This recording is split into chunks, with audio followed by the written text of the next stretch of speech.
So I am really, really happy today to have the beautiful, in all senses of the word, Michelle Fielding joining me. We've sort of had this scheduled a couple of times, haven't we, Michelle? And for various reasons, moved it. So I'm very convinced that there's always the perfect time for it. So, how are you this morning? So I've had a lovely morning this morning because it's very sunny down here in the Cotswolds. So I've actually been out with my dogs this morning to the field and then just come back to see you now. So we're all prepared and ready to go. Very similar to me. I mean, there's nothing. One of the things we're going to be talking about today is individuals, what we can all do to help ourselves. And I've just come back from a dog walk as well because it's one of my favourite things in the whole world. But before we start into some of the exciting questions we've got today, can you just tell my listeners? I think most of them know who you are, Michelle, anyway. But can you just introduce to everyone, for someone who might not have come across you before, what your speciality is and what you do? Wow, speciality, that's a big word, isn't it? Yes, don't ask me to spell it. Okay, so my experience is in working with angels mainly. And so when I work with people and I do soul readings and things like that, I tend to bring in the angels. And in doing that type of work, that can help you either begin a spiritual journey or it can help you go to the higher levels of a spiritual journey.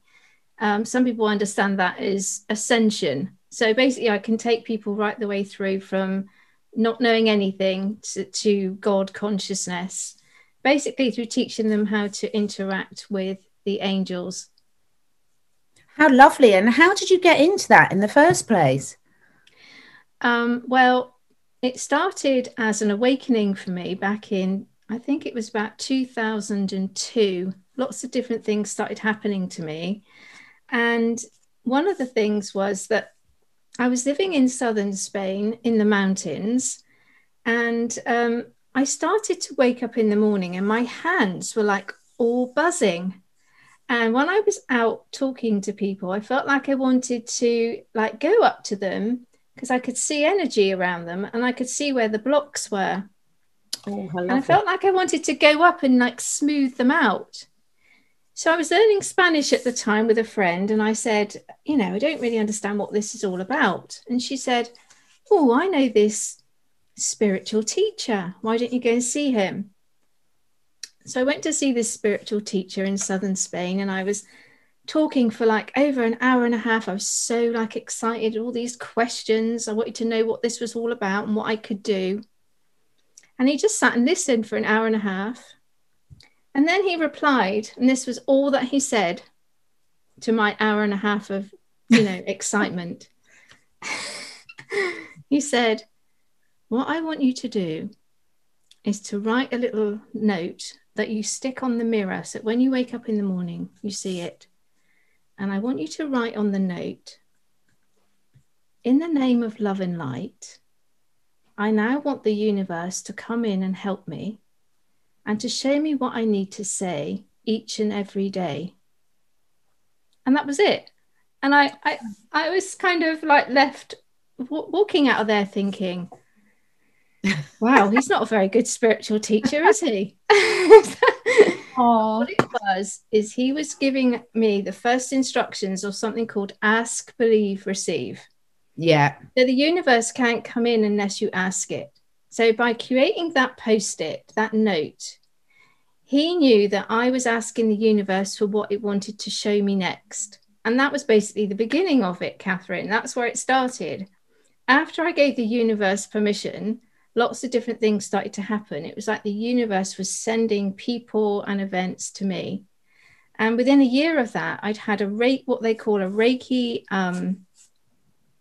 initiation to level 1. And on the first day that happened, I started to see angels. So that was how the angelic awakening happened. But it all started with that man telling me to initially just to ask the universe to bring me what I needed. And, I was quite flabbergasted because I thought, well, I've been sitting here for an hour and a half telling you my whole entire life story. And I really did walk out of there thinking, well, you know, that was a bit of a cop out. But you see, that was the key. That was the first key that you need to step into your spiritual pathway.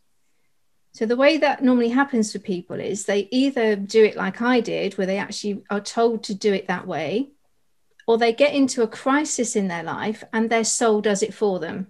Their soul will cry out and it will say to the universe, come and help me. So if you haven't been taught how to do it, your soul eventually will get you to a point of crisis and it will do it for you. Yeah, and we see that all the time, don't we? And it's so wonderful when people can actually learn to do it before they hit that crisis point, isn't it? But you know that each on their own journey, and we'll all get there in the way that's right for us. So there's so much I want to talk to you about today, but can we start by asking a couple of questions about some of the things that you've been channeling? And then I definitely want to speak to you about our animal connection as well. Okay, yes. You've got that beautiful animal connection. But one of the things I wanted to speak to you about, Michelle, is, I don't know if you've been having this, but there's so many people that are feeling really lost and concerned at the moment because there's so much information from everyone. And we live in an information society where people are often bombarded and about using their discernment to see which teachings might be right for them and be in their best interest at the moment. I hate saying, you know, which are right or wrong or which are good and evil, because we're all at different stages, it's my understanding, and what might suit one person at one time might not suit them at another. You know, when you're ready, when the student's ready, the teacher will come. But have you channeled anything on that, Michelle, in terms of discernment between different teachings? Well, I did actually channel something this morning because it's been a bit of a theme recently. I've been teaching for lots of years, probably nearly 20 years now. And this is the first time in that entire time that I've been called deep state. I've been called a shill, that I've been told I'm channeling dark energy. And it's because at the moment, people don't know how to discern. They don't know how to create balance. So they've gone from one extreme to the other. They've gone from accepting everything they're told to now not accepting anything. So we're kind of in a bit of a seesaw situation. So I wanted to ask them this morning, how could we clarify this? And they did actually channel something down. So would you like me to read it out? Oh, I would love you to, Michelle. Thank you. This would be really a good time, wouldn't it? Because perfect for so many people. Yeah. Just excuse me with my super drug reading glasses. I've got the same ones. That's so funny. You wait till you see me at mine. I do think it makes me look intelligent, though. Yes, I can't see a thing without them. Yeah. Okay, so can you hear me okay? Wonderful. Yes, thank you. Dear ones, the galactics are with us all each day for eternity.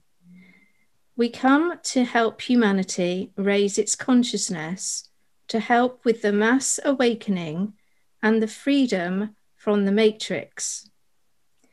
The enslavement programming of the mind by the dark forces at this time. So sorry, they've come to help us from I'm going to start that again. Yeah. They come to help with the mass awakening and freedom from the matrix because of the enslavement programming of the mind by the dark forces at this time. And much progress has been achieved. And going forward, we are on track to reach the golden age by 2032 as decreed by God. So then I asked, has God been used as a word to infiltrate by the dark forces? And this is what they said. It is not possible to invert God's energy, as God is pure, unconditional love and pure energy. However, what the dark forces have tried to do is to switch the teachings and the meanings of pure source love and of God. And in reality, this is not actually possible, as energy that is pure and high frequency cannot be contaminated by the lower energies of evil. The evil and contamination can only be experienced or witnessed by vessels of a lower vibration than God consciousness. So in reality, it is not the message of God that is contaminated, but more the experience and the vibration of the channeler or the teacher. Any object, whether it be tarot, religion, crystals, mantras, are only as powerful or corrupted as the intention of the person or the people that are working with it. Everything is energy, and therefore can only be used to the level and the experience of the practitioner. The intention behind any energetic transaction is what creates the energetic outcome. All tools can be used for good or bad, dependent upon the person or the group's intention. However, the source called God cannot be manipulated by the dark, as it is pure energy which resonates higher than the evil intent which is trying to manipulate it. The vibration and intention of the practitioner determines the energetic output or delivery of any message or tool. A pure God channeling of unconditional love and resonance has no judgment and only teaches you how to be in love, unconditional love. Any tool or label can be manipulated by the dark forces, so it is best to use discernment when you feel uncomfortable around certain teachings. If it doesn't resonate, it can be for several reasons. And it's not always because the message is of a lower intent. So, for example, if you have shadows in your inner self that need to be healed, then a teaching may trigger a reaction, which is in fact a need for deeper healing within, and is not actually because the message or intention is false or wrong or of low vibration. A strong reaction can be a sign that this is a need to heal on a deeper level. This strong reaction will sometimes come to the surface as fear, anger, rejection, but it is just the surfacing of a layer that is ready to be peeled back. The light of the pure teachings has allowed the shadow to now be bathed in love and light. Light is wisdom. In the presence of love, unconditional love, and light, which is wisdom, a dark shadow can be seen, examined, and healed. Not all reactions are necessarily a reaction because of a dark intent. In fact, the dark intent would mostly induce a coma state to any hidden shadow or internal work needing to be completed. The dark side would not want this healed, as your pain, anger, projections, and fear is what the dark side relishes. The dark is not love, it's not unconditional love. And the dark is not light. The dark has no wisdom. The dark will parade as wanting to support you, but only has narcissistic intent. An intention to keep you mired in fear and to keep you stuck. There is no healing or release of layers in the presence of the dark. There is only more layering added, more shadows and more darkness. To discern between what is light, i.e. wisdom, and what is dark, i.e. the lack of love and wisdom, then notice how you respond. A strong reaction may be a healing. It may be the light shining onto your shadows. A feeling of being in fear can be a healing coming to the surface. But you will know that ultimately, to release this pain, you will feel lighter, happier, and more centered. Excuse me. A message or teaching which doesn't touch your heart.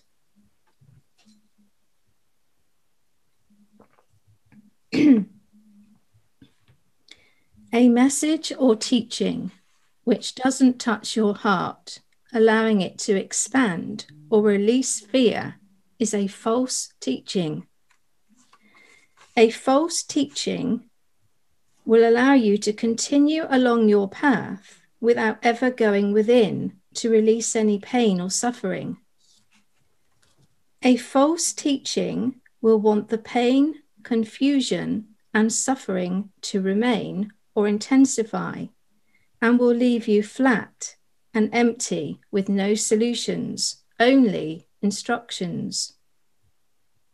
A teaching of love and light will guide you towards a deeper realization of what is true for you, for what is healing for you, and how to move forward.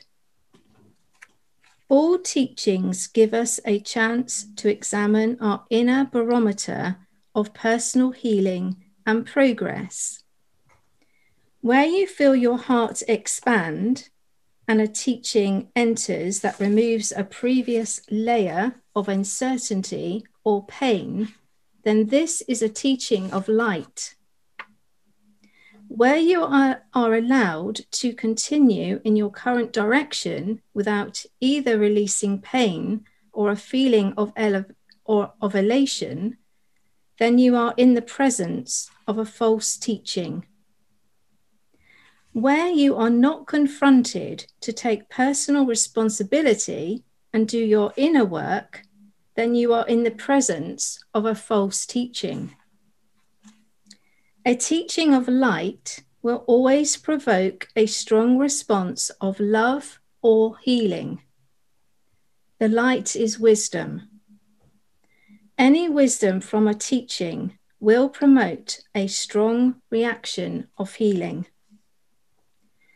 If a teaching does not encourage you to look within, but instead to follow a particular doctrine or a leader, then this is a false teaching.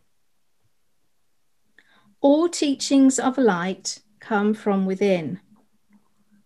The light and the wisdom allows you to explore deeper within. The journey within is an eternal journey towards God, towards the oneness, the consciousness of God. Don't get caught up in words, numbers, or symbols. Instead, get caught up in each moment of love, in moments of light. Ask God to shine his love and light onto you in each and every moment, and let the inner work begin. The more light and wisdom you absorb, the deeper the inner cleanse. Allow God's unconditional love to soothe you. Allow God's unconditional love to be the soothing balm, so that all darkness can be transmuted and your inner strength can then guide you. You are a sovereign being, and your strength is within. A true teaching will always show you your inner worth and strength, and will not ask you to give your power to any symbol or outside authority. You are your own master and healer. You are sovereign. Allow the true teachers to help you to see this special gift that you hold within, the special gift of sovereignty. God gave you this sovereignty so that you can find your own mastery and find your own way back to the consciousness of one, the consciousness of God. Wow. That was a long teaching. They gave me all of that at 7:30 this morning. That is a lot. I hope I haven't overwhelmed everybody. No, I think it's going to be wonderful for people to, because there's so much in there, Michelle, for people to go back in and re-listen and see sort of what teachings come out from that. And I was a bit distracted because I don't know if you know, but there's some very strong presence over your left shoulder at the moment. Oh, right. And it's wonderful. And I'm sort of half listening to you and half listening to them. And it's really interesting to see. So, okay. But well, wow, that's... Just to sort of summarize it, what they're basically saying is that if you get a strong reaction to something, don't necessarily label that as, oh, it's a false teaching or it's of the dark because I'm upset by it. Because what the light does is it does that. It brings up things that you need to heal. And that's a good teaching. A false teaching would be where they're saying, oh, yes, don't listen to your heart. You know, just do what I say. Follow what this book says or follow what this symbol says. Follow what we tell you to do. Whereas a teaching of light will show you the tools of how to go inside and heal yourself and follow your own path and feel confident in doing that so that you don't have to look outside. So that doesn't mean that you can't have teachers. You still have teachers. You still have people to help you. Even I still have teachers. But it means that you use the teachers in a way to not prop you up, but in terms of being able to help you take the new direction, and you still have your own sovereignty so that you can decide which direction is best for you. But they might be able to point out to you the different directions that are available. They don't tell you which direction to go in. This is the difference. Wow, yeah, that just makes perfect sense. And sort of what springs to mind for me when you were saying that is the old saying, you know, don't throw the baby out with the bathwater, because we're seeing a lot recently. I mean, there's a lot of people who are sharing messages that are relevant to them that actually are talking in very open, forthright ways, which is not in the politically correct society way that we've been living in for so long. And they are provoking a lot of strong reactions in people. But as you're right, it's just constantly asking why, because we can, you know, you could be there with 5 friends and we could all listen to the same podcast, but we'd all have very different reactions to it based on what's going on internally for us.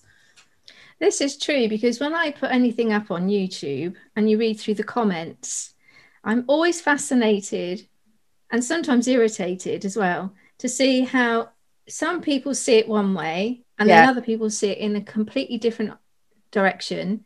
And it's all about where they're coming from. It's not about what I've said. It's about where they are.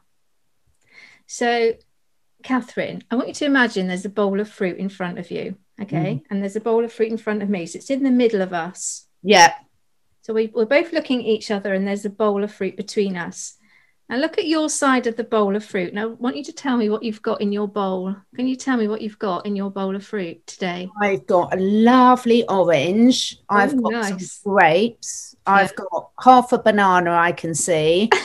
I've got an apple. And what else? Oh, I can just see a few strawberries in there as well. Okay. So on my side, I've got a passion fruit and a few figs. And I've got a few cranberries. And, you know, I've got various things over here, but they're not the same as yours. So does that mean that you don't really have what you say on your side of the bowl of fruit? Or is it just because I can't see it? Absolutely, because you can't see it. We're looking at it from a different perspective. So when you ever look at something and you think, I don't agree with this person, you have to remember that they're looking at their bowl of fruit from their side, and you're looking at your bowl of fruit from your side. Some of your fruits might be similar, but some of your fruits might be completely different. And it doesn't make either of you right or wrong. It just means you've got different fruit in the bowl. Absolutely. And I think, you know, there were some things for me personally when you were talking about sort of the false teachings and anyone who's instructing you to just do this and do it our way, is for me personally, that's how I feel if I listen to any of the politicians speaking. Yeah. Although it does sometimes trigger some anger in me as well, that I'm aware of. But it's really, really interesting, isn't it? In terms of that's what I try and do when I'm listening to anything. I really try and ask the questions as to, you know, with an open mind, in terms of that's interesting that I'm feeling that, or that I'm noticing that. You know, I had a conversation with a really close friend the other day, and we were both listening to the same interview, and the bits I'd heard, they hadn't heard at all, and vice versa. But we both sat there and listened to the same interview, but there were certain messages in there that I needed to hear, which were different to the messages in it that she needed to hear. And actually, I found it really useful. Because just like that, channeling, there's so much in there. A lot of the time, the information is so packed, what we're listening to, it can be too much to absorb all at once, can't it? And suddenly things will come back to you when you're ready. And the thing is, what the teaching is showing you is that you can have anger to both of those situations, one to being told how to do it, and one to needing to heal from something which is allowing you to do it yourself. And so it's not necessarily an indication that because you've had an adverse reaction to something you've heard, that it's bad. Because the way that people respond nowadays is, as soon as something doesn't fit with what they like to hear, you must be channeling the dark, or you must be gone off track, or you must be deep state. No, that's not the case at all. You need to look inside of you and work out what it is that's making you angry. Is it because this person is telling you to only do it their way? Or is it because this person is highlighting something that you need to go in and have a look at? They might be helping you to heal something, and that's why it feels uncomfortable. If you don't feel anything and the teacher just always leaves you with no feeling of motivation or elation or anything going on, it's possibly because they're dumbing you down. And that is possibly a dark teaching. You know, you might come out feeling very comfortable, but that could actually be a dark teaching because you feel so comfortable. Because a teacher of the light will go in there like a scrubbing brush into your soul, and it will scrub things out so that you're all sparkly clean. And when it's being scrubbed out, it doesn't always feel comfortable, because that's the part where you're healing it and you're letting it go. So we need to be looking at the way we respond to things and why we are responding that way. And it's not just necessarily that you're responding with anger because that person's deep state. Exactly. You know, which is I find that a very funny conclusion to automatically jump to these days. But you know, this is what's happening. I think you're so right, because the thing is that it's like one extreme to another. It's like a lot of people, if they want to lose weight, once they've decided they go on a diet, can be really, really extreme, but it's not sustainable. So you're sort of at this stage of your eating habits, and then someone introduces you to something new, so you jump straight across into the most extreme, and neither of those are very sustainable. And then what happens over time is you find your balance for you, but quite often it's almost like being chucked into the deep end. When people do start to, I really hate the phrase wake up, but I'm not quite sure what else to see things from a different perspective. As you say, you can jump from one side of the thing, the equation, straight into the other. And then as you find your balance, you get less extreme in your views, and it's quite obvious to you, to not see things in such an extreme way. It's almost like a learning process for people, isn't it? The way not to go between extremes is to learn from a teacher how to connect to God. Because when you're connected to God, which is up here like a source of energy, it straps you in. So then when something is coming at you in terms of any sort of information, while you're strapped into the light, you can hear it for what it is for you. And you don't need to swing to these extremes. You can stay what they call centered. The problem is that a lot of people are not centered. So as soon as something doesn't go in the way they expect, because they're not really connected to anything, it's like going outside in a strong wind. You're just going to get blown around. So people need to learn to how to be in the moment, how to meditate, how to connect to something which is happening right now, instead of always worrying what's coming up next week or what happened last year. If you can stay as connected as you can to this source here, which is this moment right now, what do I need to do right now? What do I need to feel right now? Do I just need to breathe? Do I just need to stop? You know, what do I need to do right now? I don't need to worry about what's happening next week or what happened last year. Because when you're doing that, you're off center. When you stay in the moment and you learn to connect to the now moment, you're connected to a source. And this stops you having these polarities, these swinging backwards and forwards that you're talking about. You're still going to have them slightly, but they're going to be less intense. And you're going to learn to always take a breath before you react. And so instead, you're going to learn to respond because you're centered. I think it's so important. And I think, you know, one of the biggest things I think a lot of people, you know, certainly that I feel that I can help share the message, because, you know, I've been through years and years of working at this and sort of working with animals for so many years. An animal will never trust you unless you've learned how to really center yourself.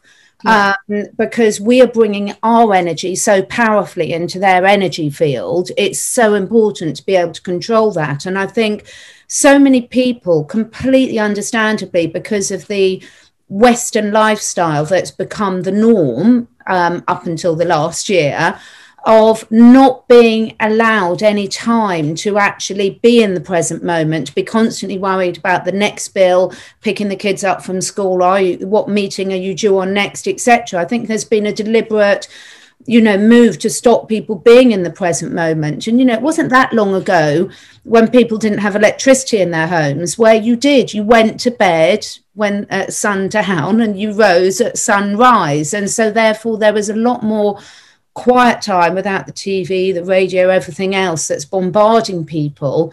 And in general, historically, people have spent a lot more time in nature or outside as well.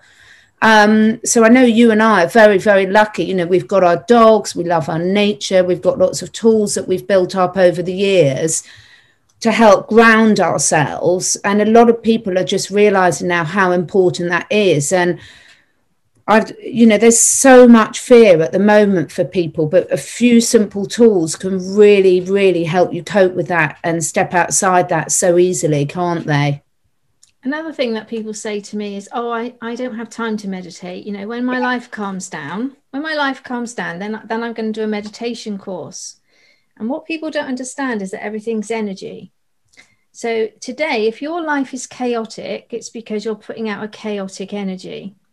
And so the sooner you can learn to bring yourself back to the moment through simple meditation techniques, then that is creating the energy for your future. Whatever you're doing now creates the energy for tomorrow and the day after that and the day after that. So if you're constantly saying, oh, I'm too busy, I've got too much going on, you're creating this today, tomorrow, next week, and you're never, ever going to find that place where you can eventually say, now I can do the meditation course. It should really be the other way around. If you stop and do the meditation first, then your life will calm down and then you'll have more time to stay in the moment, because the energy you're creating right now creates the energy you have in the next moment and the moment after that and the moment after that. So then busy mums will say to me, yeah, but I don't have time for that because I've got to get the 3 children out the door to school. But there are simple things you can say to your children, things like, I can only do one thing at a time. And what's the very next thing we need to do? And even putting on their coats and their wellies and their hats can be a meditation, because you can say, right, the very next thing we need to do is to put our gloves on. And then we put our hat on. and then we put our coat on, and then we put our shoes on, and then we're walking to the door, and we're opening the door. And because you're slowing everything down and you're talking it through, you're staying in the moment. You're not worrying about running out to the gate and what's going to happen when you get to the field with the dog. You're just concentrating on the actual actions that you're doing right now in this moment. And you're saying to the children, I can only do one thing at a time. What's the very next thing we need to do? And if you teach them from a young age, what's the very next thing we need to do? You're training them to be more and more present as well. Although children tend to live in the present moment anyway. This is why they want everything right now. You know, Yeah. if they want a drink, they want it right now. Otherwise, you know, there's a tantrum, because they know how to live in the moment. They don't know how to wait for anything. Yeah, so true. And again, you know, animals have really got this down to a T. So Yes. when I was out walking this morning with my dogs, and every single walk is just the best thing ever for them. You know, It doesn't matter that they've had a lovely walk yesterday. Right now, this is the best thing ever for them. And then they're out for a walk and, oh, there's a squirrel, we'll focus on the squirrel. And then, oh, there's a dog to play with, or, oh, mum's got a treat and she's calling us back. Is right there, right now. And the joy that that brings to them. And I find it, you know, it's just so much easier to learn to be in the present moment for me, and more importantly, not just learn to be in it, but to actually practice it when I'm with the animals. It's just, they're such brilliant teachers. And also they sniff everything. So they're taking each part of their walk as they go. You know, they're not just running wildly out of control. They might look like that sometimes, but, you know, they're actually taking in everything in their environment as they go along at all different levels. Yeah, it's just beautiful, isn't it? So I think that's going to be really useful for people to sort of re-listen to and sort of help them then make sense of why they've had certain reactions to listening to certain people, because it's not an accident that you were drawn to listen to that particular teacher or person or at that time anyway. You know, there was obviously a reason why you were attracted in the first place, but there's all sorts of lessons. And also perhaps, do you think, Michelle, about some lesson there about it's okay to let go of certain people as well if they're not serving you at the moment? Yes, I mean, you know, if it doesn't feel like it's something that you resonate with, if it's constantly making you feel off center and it's making you feel unhappy, and you don't think it's anything to do with the fact that you just need to do some inner work, then it might be because you're at a different level in your life now. And at this moment in time, you don't need to walk with them in your journey. It doesn't mean you might not come back to them later on. It just means that right now, if they're stopping you from being in your center and in your inner peace, then they might not be the right person for you right now. And sometimes we hold on to things and people for longer than we need to, which just makes us kind of unhappy and repeating patterns. And that in itself is a healing, learning to know when to let go. That if it's creating that feeling for you over and over, that again is a message that they're trying to show you through their friendship. Doesn't mean that they're like the bowl of fruit. Doesn't mean that you're right and they're wrong. It just means that today they want to eat their fruits on their side and you want to eat yours. You're just going in different directions right now. And later on, you might come back again to each other. But at this moment in time, it's okay to walk separate paths. You don't have to hold on to everything. This is called attachment, when we hold on to things because we feel like we should be doing something. We just need to stay in the moment and go with what feels right in each moment. And I think it's a beautiful message. And I think never has there been a more obvious time of sort of global turmoil and forced change than what we've all experienced and are continuing to experience at the moment. And, you know, some people can find it very overwhelming and overpowering. But actually, when you take it back to yourself and what do I need to do for my highest interest right here, right now, it can be very, very calming, can't it? Because it can be very overwhelming. A lot of people really want to help. They want to understand. And there's this real desperation to see what's coming next, isn't there, and when it's going to be there. The thing with any sort of spiritual contemplation or meditation is that the minute you try to stop, because you've been used to being in this fast cycled world all the time, what people are finding now is they're locked in their homes and they are suddenly in their own space with themselves constantly, and they're hearing all the things in their mind that before they were able to block out through life, through activity. And this happens even when we're not in lockdown. When you first start meditation, people say, but I can't do it. You know, my mind just goes everywhere. And that's because it's something called the monkey mind, that when you first start meditating, all your thoughts come rushing in. And it's because your spiritual mind is like any other muscle. It's like going to the gym. You don't just run in and do all the circuit on the first go. You know, I get puffed out just putting my trainers on. So, Yeah. you know, meditation is the same. You just do very small amounts each day and you just build it up. And eventually then your mind can go for longer periods of time without that constant turmoil. But you do have to stick to it, and you have to do small amounts on a regular basis. And I think that people have just been kind of put into their homes right now, and they've suddenly had to hear all this chatter that normally they would drown out with life. And if you look at being at home on your own as a good thing now, because you can start to maybe quieten this chatter down by addressing it, by looking at it in the face and saying, okay, I'm going to learn to meditate through this chatter. And then you'll come to a place of more peace. I couldn't agree more. I mean, it's been completely life transformational for me and my family in every way, meditation. And, you know, I can remember being that person that thought I haven't got time to do it. And as the saying goes, you know, if you haven't got time to meditate for 15 minutes, then meditate for 2 hours that day. You know, and it is never a wise word just being chosen. So, you know, it's really, I would really encourage people to just try, just start, as you say, just little steps. And it's such a wonderful gift to yourself, and it's free. And you can do it almost anywhere as you get experienced in everything. And again, I see it. I don't know if you sort of have seen this, but when clients meditate with their animals, it brings such a calmness and peace to the animals as well. Because it can be quite overwhelming for a lot of animals living in that human energy field. And they're so grateful for it, that a lot of issues or problems that your animal might be having just disappear when you get into this habit. And there are different types of meditation. You don't have to sit cross-legged, you know, or in a complicated yoga pose. You can actually be meditating while you're walking, while you're washing up, you know, while you're just sitting still, while you're lying down even. There are lots of different techniques and styles, and there's always one that you can find that will work best for you. So for me, I really enjoy listening to a guided meditation, because I like to hear the person unraveling the story, and then I can follow it through, and it helps to relax me.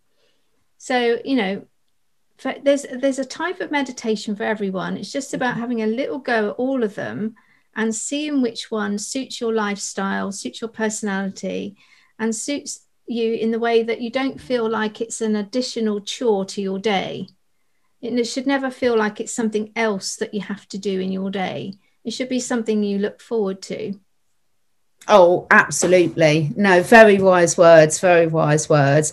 I feel really calm just speaking about it, you know, because it's a real gift to yourself. And I think it's a gift to everyone else that you interact with as well, because of whether that's a plant, whether it's an animal, whether it's another human being, anything you interact with afterwards will notice the difference and the benefit. So it's a win-win-win, I think, all round. So someone asked a monk once, you know, well, you know, what are you doing for the world? Just sitting there meditating all day?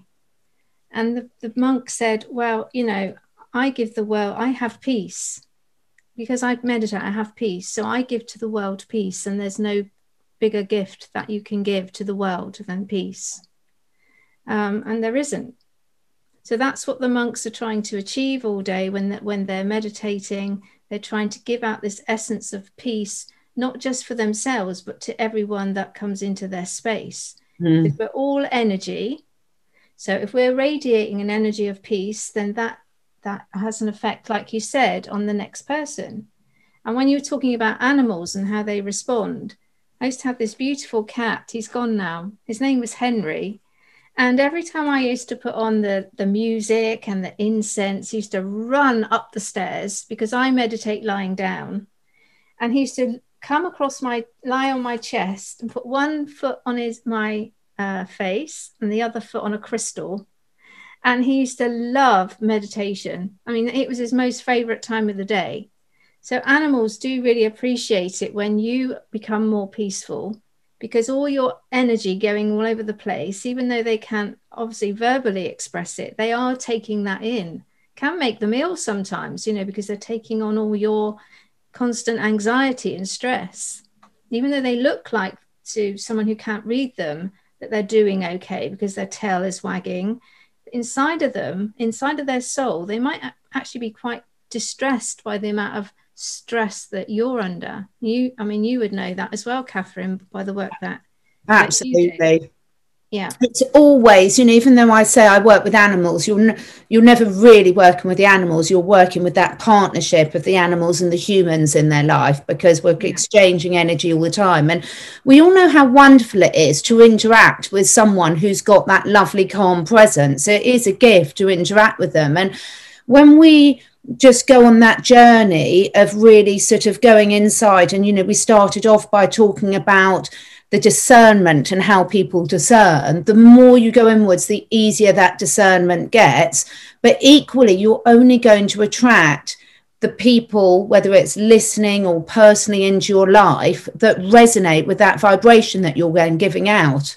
Yes, you can only, if something is in front of you, whatever reaction it's creating, it's in front of you because you've attracted it to you, because everything is energy. So it can't be there unless you at some level resonate with it. And that might be because you need to have a healing of something. So they're triggering within you a healing, and then they're going to leave your space. Or they're bringing you something, like you were saying before, some sort of peaceful message, or some sort of peaceful, or some kind of teaching. Just by being in your environment, they might teach you something by the way that they are. They don't need to necessarily say anything. Could just be, like you said, their essence, couldn't it? Absolutely. And I'm just looking outside. It's so funny. One of my cats is just following my husband up and down like a little, so cute. So a lot of people, a lot of things. I know you've done some other really good channeling, recently. One of the things that causes people a lot of stress, and never more so at the moment, is what's going on in the financial world. So we've heard a lot of talk about the currency revaluation, the reset, and also the fact that there's the good reset and the bad reset sort of thing. Have you got any messages that have come through from you on that, Michelle? So I'm not a financial advisor or anything like that, but so I'm not going to give you all the currency valuations and how much your gold's going to be worth. But what it has been explained to me as, in terms of the financial parts of it, is that going forward, even though there might be some big returns initially on anything that you've invested in, and I'm not saying any particular ones, that over time, the actual goal of Nasara Jasara is that everybody will be abundant in their own right, and that they will have enough of everything. So we won't be in this sort of mindset anymore where we're struggling all the time to keep up with the Joneses, because we will be the Joneses.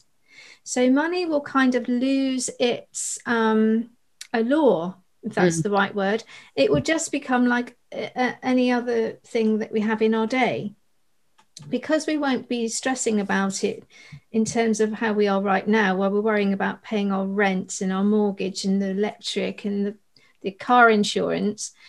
If we're all at a different level of financial security and those worries are not there anymore, then the value of money and the need to constantly strive for it is going to change, because also our work-life balance is going to change. So I I do see a lot of people promoting Nasara and Jasara just from this aspect of what am I going to get at reevaluation? You know, how much am I going to make? Yeah. How much am I going to make on my ding and my dong, I call it. Dinar and dong. Yeah. And even though initially, as I said, they might translate into something that gives you a little bit of extra, over the term, over the next part of your lifetime, it's not really going to be about that. It's going to be more about how can I serve? How can I make my community more abundant in everything that it's doing? How can I be part of the bigger picture? And how, if I've got extra money, can I help others? So they don't tend to give me exact sort of like amounts of money that a piece of gold is going to be worth, or oh no, and that is going to be worth. Yeah. Yeah, because they, as I'm saying, they're teaching it from a different perspective.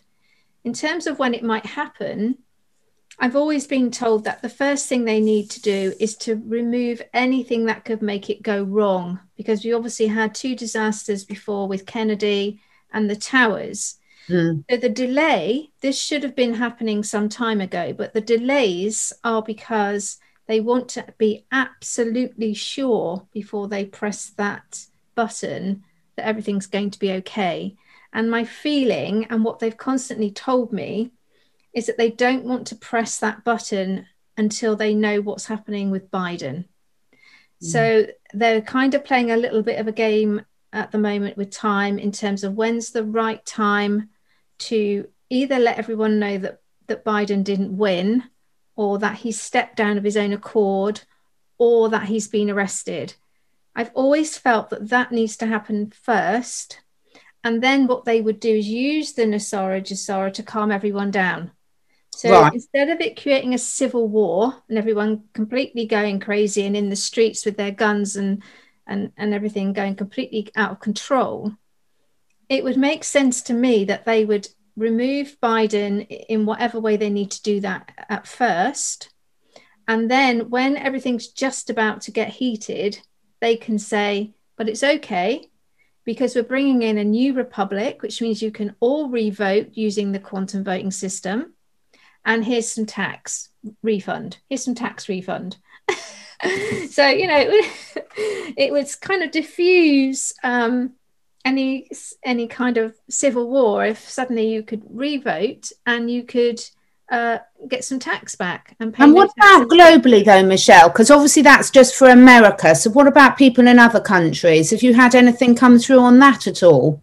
So my feeling has been that once we get America going, it will roll out to the rest of the world. Some places will go quicker than others, depending on basically what their government looks like, you know, in terms of culture and consciousness. So again, you know, the whole thing will get switched on in one go because it's a system. Yes. But how quickly it will get rolled out to people, I think that could take different amounts of time depending on which country you're in.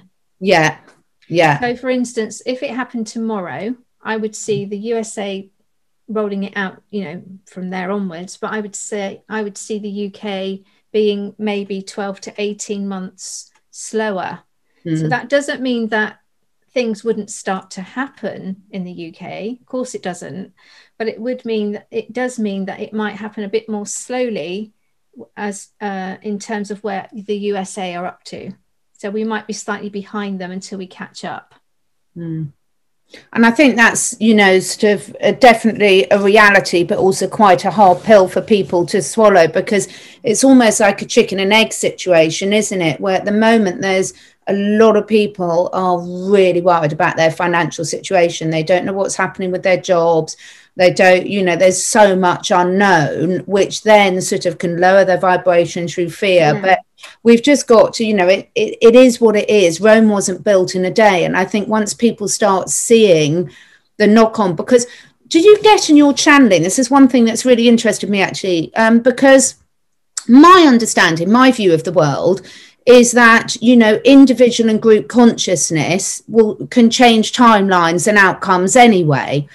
So just for example, even if you're getting that timeline now, just for example, if something happened and the world was made aware of how much improvements were happening in America, then that could change the consciousness in other places and change the timeline. Does that make sense? It really does. This is partly why the lockdowns in certain countries are so hardcore at the moment. Yes. They are for two reasons. There's the white hat reason and the black hat reason. The black hat reason is because obviously they wanted to control you, and the white hats have taken advantage of that by keeping you locked down so that they can get this Nasara Jasara in place. But the benefits of it are this, that people are getting fed up with it, and eventually they're going to start standing in their sovereignty. We're back to that word again. They're going to start saying, we're not doing this anymore. And as soon as we get that consciousness, that core group all at once saying, that's it, I'm not doing it anymore, that's when it will change. That's when the consciousness rises up. Sometimes it takes something controlling, like what we're going through right now, to make people understand. Some are taking longer than others, but I do think there's been a major shift in consciousness during this whole period of time. And then when the governments feel that people are ready to stand up and take their decisions for themselves, because we're moving away from we're moving away from a nanny state. We're moving away from governments in the way that they're currently set up. So if we just did that tomorrow morning and people are still worrying about what the BBC tells them to do, it's all just going to fall apart. It's just all going to fall apart. You know, they're not going to be ready for it. But if this goes on all through the summer now, I think this would just about finish everyone off in terms of they're just going to snap. And snap is what we need. That's what we need. We need them to say, we're not doing it anymore. And that's the time when they're ready then to stand on their own 2 feet, when they're going to question government, when they're not going to listen to the BBC. That's why it's being done this way round. So it seems kind of counterintuitive. But if we just gave them all the new system tomorrow, a lot of people wouldn't understand how to work it. It wouldn't work well. So we've gone through all this pain so far. We don't want to rush the final bit. This is the most painful bit now. This is the really most painful bit. But this is the most important bit, because this is where the training now is just getting everyone to that final bit where they just say, do you know what? I'm just not listening to my government anymore. You know, I'm going to start standing up for myself. And that's why it's looking this way at the moment.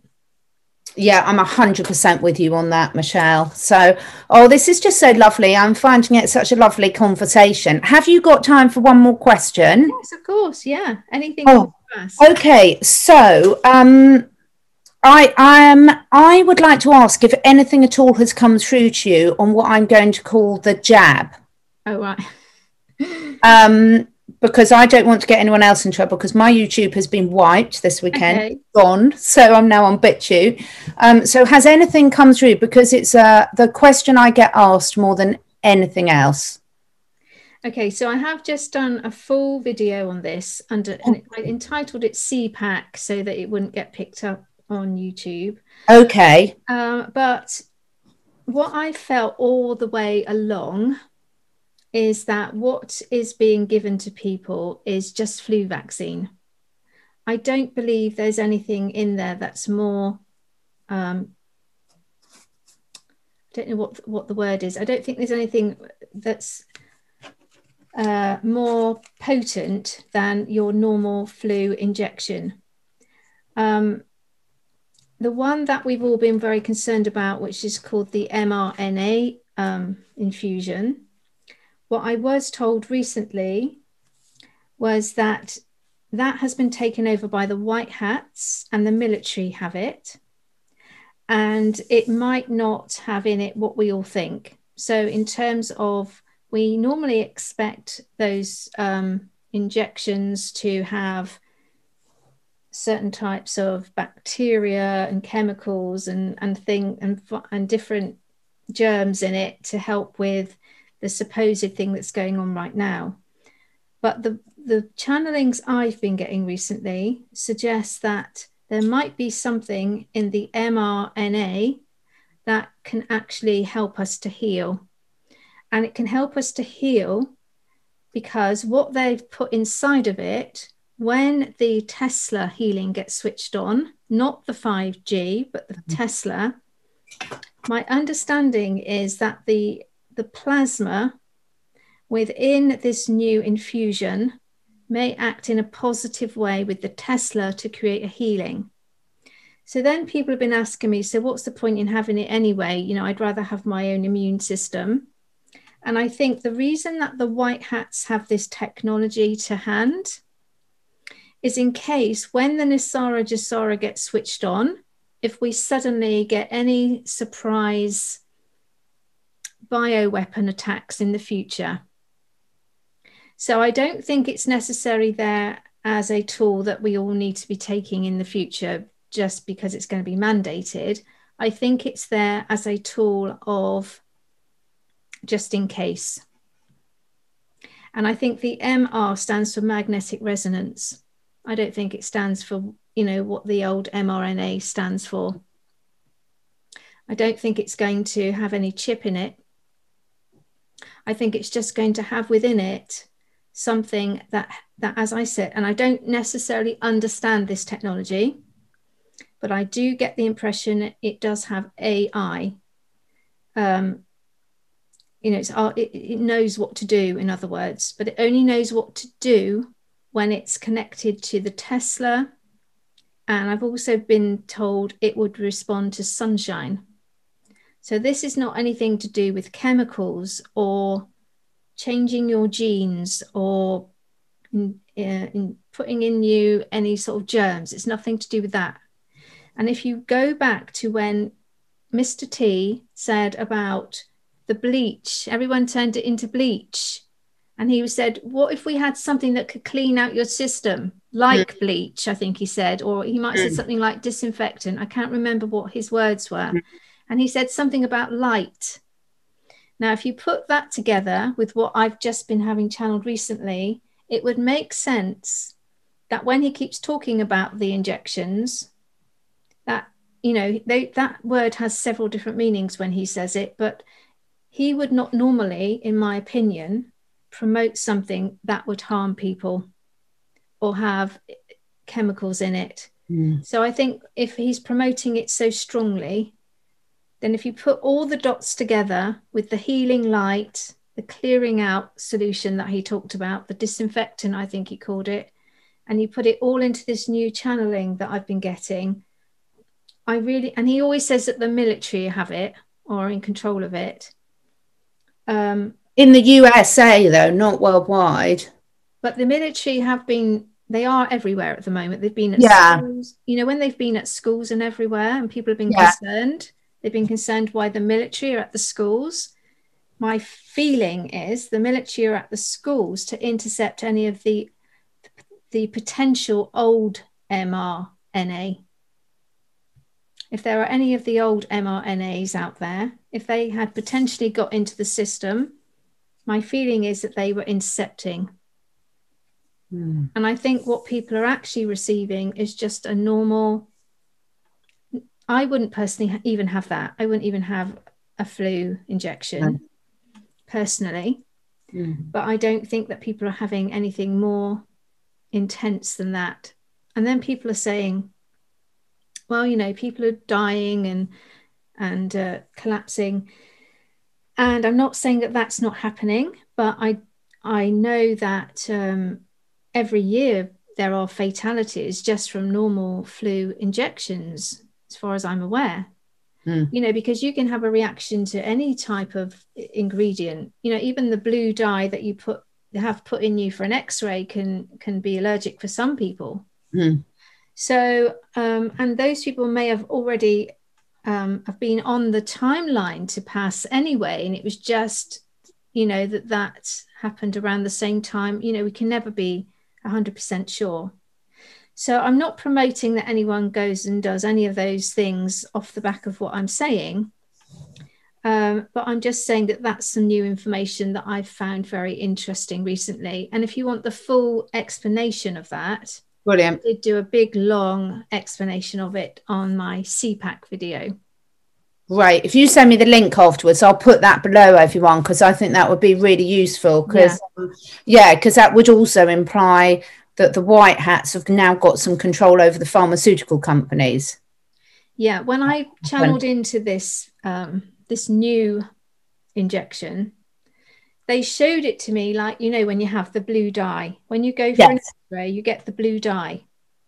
And they showed it to me that this will go in you like a blue dye, but it won't be blue. Yeah. What they're meaning is that once it's inside of you, it can be picked up by the Tesla. The Tesla can view it, like an X-ray can view the blue dye. They work together.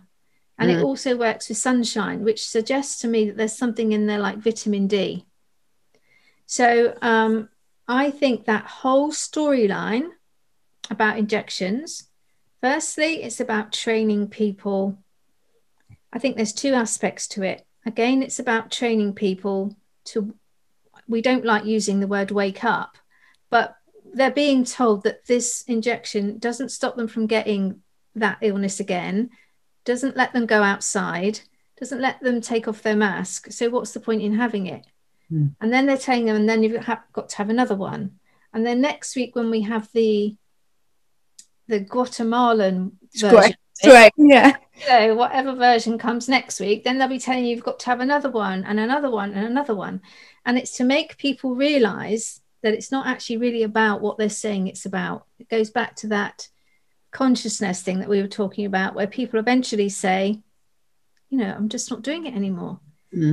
And going back to the worry about money that you were talking about, the fact that a lot of people have been put onto universal credit right now is the start of the new system. It's getting people used to receiving from government. You know, they've gone on to furlough, they've gone on universal credit, and it's the new way that you're going to receive benefits from your government. And it's all in the end going to be turned onto the Nasara Jasara scheme. That's what I think. That's why I think they've got you getting used to having payments from the government. Yeah, so as opposed to, you know, the global financial reset from the World Economic Forum, which equally wants you to have ones, but for a very different reason. Yeah. You're not picking up that at all. Great. No. I think that time's gone. I mean, the people that were in control, they've all been dissipated. What we're dealing with now is just all the scurrying little traitors that are would normally be underneath the radar. So within every organization, MI6, police, government, social services, everywhere you look, which is government financed, you've taken out the top of it. You've taken out the main people. But what you've got in amongst all that organizations are all the little scurrying, I call them the snakes. Yeah. And the longer that they run the storylines, the easier it is they can see who the snakes are. So they're allowing the snakes to feel like they're still in control so that they can see who the snakes are. So they're showing their heads, and then they can get them. So there's quite a lot of things going on to this storyline. There's loads, aren't there? There's loads. And we are starting to see some disclosure, albeit tiny little snippets. Yes. We're starting to see some really significant snippets when you know what to look for, aren't you? So I feel really confident that we're going in the right direction. I'm not known for my patience, and it's something I've had to develop a lot over the last year. Don't think anyone that knows me would use patience as a word to describe me. But that's a great skill to develop, and we're all developing it rapidly. Well, you know, I'm normally known for my patience, and actually I don't feel that patient at the moment with this last step, to be fair. You know, because I really just want it all done, and let's all just get on now. And I do understand why they have to be so very careful, because I was given a vision. I was shown Wall Street stock market rolling back to zeros on the board. So, you know, they have the board with all the currencies on there. I saw that about 4 days ago. Everything was rolling back to zero. So it's just in New York. And I also was shown the quantum financial system. And around it, I was shown a ring of hackers. And they were shown to me like Chinese people, like at a computer doing this. Yeah. And it wasn't the CCP. This was the very interesting thing. It was another layer below the CCP, which has been like a sleeper cell. So the CCP had been dealt with, but below them was another hidden layer who the military are perfectly aware of. And so the delay is because every time they give out a false date of when it's going to happen, they watch to see what these hackers are going to do. Are they going to attack your electric, your gas, your internet, your TV? What are they trying to hack into as soon as they think that the system's going live? Yeah. And so every time a false date is given out, it's deliberate so that the military can see if there's anything that they've missed in their plan. Yeah. So that this dark ring of people that were hidden beneath the CCP, like a hidden cell, they know exactly who they are, but they don't know exactly everything they're going to try and do. So every time they delay a little bit longer and pretend they're going to go live, they see what it is they're trying to do next. And once they're sure that they've covered all angles of what could possibly go wrong, they're just going to do it. Yeah. They're just going to press that go button. And if I've seen the figures rolling back, I normally see things between sort of like 3 and 5 weeks before. And it's not an exact science, so don't start shouting at me if it doesn't happen that way. But 3 to 5 weeks before is normally the time before when I start to see things, the visions. Yeah. So who knows? That would take us into sort of the end of March, beginning of April. Yeah. Sort of like April the 1st, that sort of date. Yeah. It's all happening. That has been lovely. There's so much more I could talk to you about, but I'm very conscious of time and everything. So thank you so much for that. It's really uplifting. There's lots that everyone can do on an individual level to prepare themselves for this fantastic new future that we really are well on the way to really living in reality, isn't there? Yes. Yeah. Yeah. I think if you just try not to worry too much about dates and when things are going to happen. Try to enjoy, your side of the bowl of fruit. And if you can, try to just bring in a little bit of meditation each day to help you just keep connected to that source that keeps you centered, so that if any of these things come at you, you won't get so back into that seesaw thing again, about what's a good teaching, what's a bad teaching, what's deep state, what's this, what's that. Because when you're centered, you can see things from a different perspective and you respond to it rather than react. Because when we're in a reactionary state, we're not centered. We're just coming from our adrenaline-based reflexes. We're not coming from a position of inner knowing. Yeah. And when we're in our inner knowing, then we can hear more clearly and we understand things better.